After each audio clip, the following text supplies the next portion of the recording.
Welcome back to the channel. Today we'll be taking a bus from the airport from Montego Bay all the way to Kingston.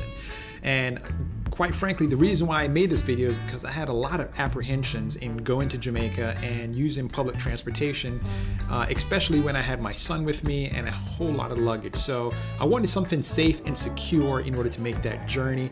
And I looked this up online and I talked to my uncle who told me that it was really safe. So I thought, well, you know what, let me give it a try. So this is the story of my journey to Kingston from Montego Bay.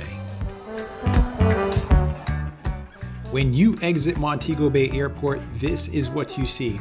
I thought at first that one of these buses in front of me was Knutsford Express, but it's not. It's actually behind all these buses. You have to just walk behind these buses and there's a fenced area, and just walk through that area and you'll see what it looks like. I'm going to show you what it looks like, and there it is right there, and that's where you need to go. When I booked Knutsford Express, I had four major concerns. Number one, I wanted it to be a safe process, not just for me, but also for my son. I also wanted it to be comfortable. I didn't want to be inconvenienced or hassled. I wanted it to be affordable.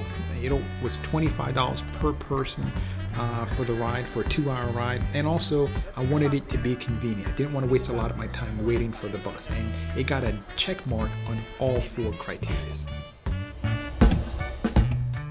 We're now entering the bus, and as you can see, if you're familiar with the Greyhound type bus system in the United States, you see it's very much similar. It has nice, nice, really padded seats. They were reasonably, spaced apart. It was a very comfortable ride. And what we're doing right now is we're looking out the window as we're passing Montego Bay Airport, and you're going to see some of the countryside and terrain of Jamaica in traveling to Kingston. Now, the bus doesn't just go to Kingston; it goes all over Jamaica.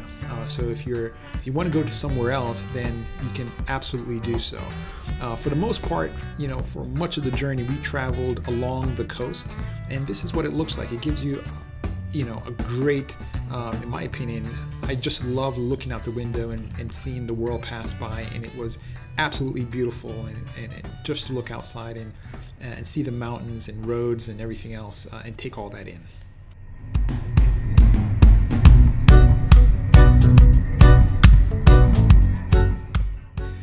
It is, almost maybe more than a 2-hour ride. So then if you're not into looking out the window, then what else really can you do?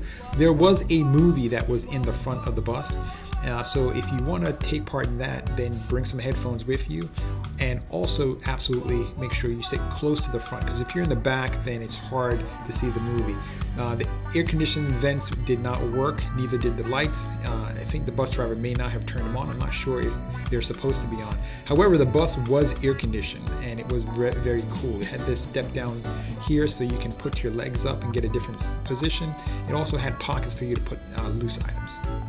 Overall, it was a great trip, highly recommended.